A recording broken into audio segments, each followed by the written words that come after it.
Society watches monkey click buttons and assumes the system is idling. They see a boar ape wasting daylight. But under the skull, a different hunt is happening. While others think monkey is escaping reality, the internal engine is actually sprinting. It's not a hobby. It's a metabolic upgrade. Researchers track the energy spikes, proving that this digital forest is actually sharpening the primate's ancient survival tools. Monkey grabs the plastic tool. The glow hits his fur. To a passing bird, monkey is frozen. A statue. But inside the skull, a prehistoric power plant is roaring. Passive watching is for mammals staring at grass. This is different. This is a hunt. Monkey's internal wiring isn't just humming. It's vibrating at a frequency that would melt a normal toaster from 1963. Phase 1. The visual radar. Monkey's pupils aren't just drifting. They are locked. Every pixel is a potential threat or a hidden prize. The eyes feed a raw stream of data into the processor. Is that a shadow or a secret path? A monster or a power-up? The hardware has to sort, label, and map the terrain in real time. It's a flood of information, and monkey is the dam holding it back. Phase 2. The high-speed switchboard. Now the command center takes over. A game is just a billion tiny what-if moments. Jump now. Wait for the cool-down. Take the shortcut. The mind acts like a frantic trader on a stock floor, screaming orders based on shifting odds. Every millisecond requires a fresh bet. The maybe later button doesn't exist here. Phase 3. The physical snap. The bioelectric impulse bolts down the arms. Thumbs twitch. Fingers strike. The avatar mimics the thought.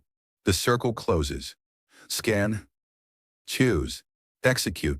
Again and again. Monkey is trapped in a beautiful, high-octane feedback loop. It's a mental sprint disguised as a hobby. Monkey is the pilot. Monkey never blinks. The cycle repeats. Monkey is locked in. The world thinks monkey is egging out, staring into the glow like a confused moth. They see a primate who has lost his drive. But beneath the fur, a tactical scout is running a high-stakes operation. This is the hippocampus. Think of it as monkey's personal territory manager. This small, curved piece of hardware doesn't care about the music or the flashy graphics. It only cares about the spatial logic of the hunt. While the physical body is stationary, the mind is busy colonizing a new reality. As monkey navigates the simulation, this territory manager begins an intense scouting mission. It documents the position of every threat. It calculates the trajectory to the hidden reward. It creates a complex web of connections between different landmarks, ensuring the primate never gets lost in the dark. Researchers observe this through metabolic intensity. To monkey, it's a massive drain on the internal battery. The grid is under heavy load because the mind is working, not resting. The voltage is spiking. The biosignals are racing through the pathways like an electric storm in a bottle. This isn't a silent room. It's a roaring neural power plant.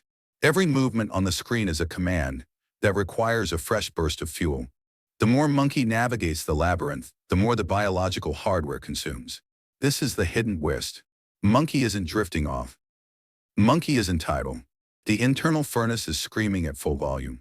While society thinks monkey is wasting time, the brain is actually operating as a high-level logistics commander. It is sorting data, managing resources, and optimizing the network in real time. The ignition is on. The energy is flowing. This isn't a vacation. It's a mental marathon. Monkey's hardware is vibrating with activity, calibrating, scouting evidence, organizing. The hunt is real. The system is online. And monkey is the one pulling the levers. The observers wanted to see if monkey's internal software was actually patching itself or just lagging. They initiated a diagnostic trial. Phase 1. The recall grind. Monkey stares at a screen full of flickering artifacts. It's dry. It's draining him. It feels like sorting rocks in a digital desert. This establishes the system's baseline, the raw storage capacity of the primate's hardware before any external input. Phase 2. The catalyst. Monkey dives into a simulated environment for exactly 900 seconds. No marathons. No just one more boss lies to the sun. Just a high-frequency interaction burst. Immediately after the timer cuts the power, monkey returns to that same desert of flickering artifacts for a second scan. The telemetry was shocking. Monkey's bandwidth didn't just expand. It optimized. The analyst scrunched the probability and hit a specific frequency, 0.048. In the language of high-level validation, slipping under the 0.05 mark is a definitive signal. It proves the improvement wasn't a statistical ghost or a random glitch. There is a 95% certainty that the brief hunt actually tuned the internal wiring. Monkey isn't idling. The engine is being refined. Monkey wins. Always. Monkey stands at the edge of the digital jungle, scratching his head. Why did those 15 minutes of play leave a permanent mark while a 2-hour documentary disappears like smoke? The answer is hidden in how Brain Monkey handles the incoming stream of jungle data. Scientists call it the difference between skimming the surface and diving for pearls. Imagine Monkey sitting on a mossy log, watching a video of someone else building a shelter. This is shallow processing. To Brain Monkey, this information is just background noise. It's like a light drizzle on a tin roof. It makes a sound, but it doesn't change the structure. Because Monkey isn't the one holding the hammer, the brain decides this data is trash. It doesn't stick. It slides off like butter on a hot 1963 toaster. But the moment Monkey picks up the controller, the deep processing engine roars to life. Now Monkey isn't a spectator. Monkey is the protagonist. Every shadow in the trees is a threat. Every shiny object is a potential banana. Monkey has to calculate distances, predict enemy movements, and manage resources. This isn't just seeing. It's interacting. When Monkey makes a choice like jumping over a pit or choosing a specific weapon, Brain Monkey realizes this information is vital for survival. He doesn't just look at the data. He welds it into the neural architecture. This interactive friction creates heat, and that heat bakes the memory into the long-term storage vault. Over time, Monkey stops being a stranger in the digital world. He starts building internal blueprints, or what the lab coats call cognitive maps. Monkey knows the exact branch to grab to find the hidden stash. The world becomes a familiar neighborhood because Monkey was the architect who mapped it out through action. The system is no longer just a screen. It's a part of Monkey's mental territory. Monkey thinks his skull contains a finished masterpiece, a completed puzzle. But the cold, hard numbers from thousands of fellow primates reveal a scary truth. The biological peak is a short sprint. By the time Monkey turns 24, the internal clock begins its slow, inevitable countdown. It isn't a sudden crash. It's a quiet, creeping inefficiency.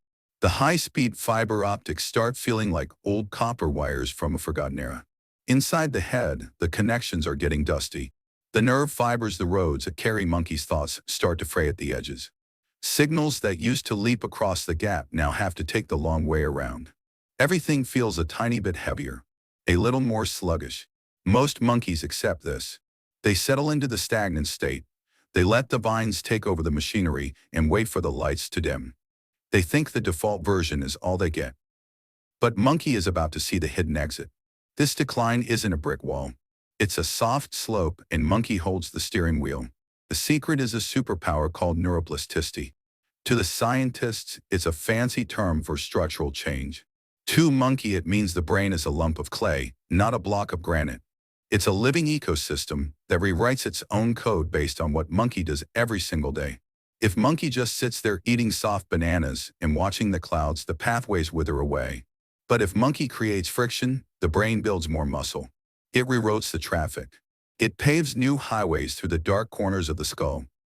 Think about when Monkey first tried to ride a bicycle. Absolute chaos. Monkey's limbs were flailing. The balance was gone.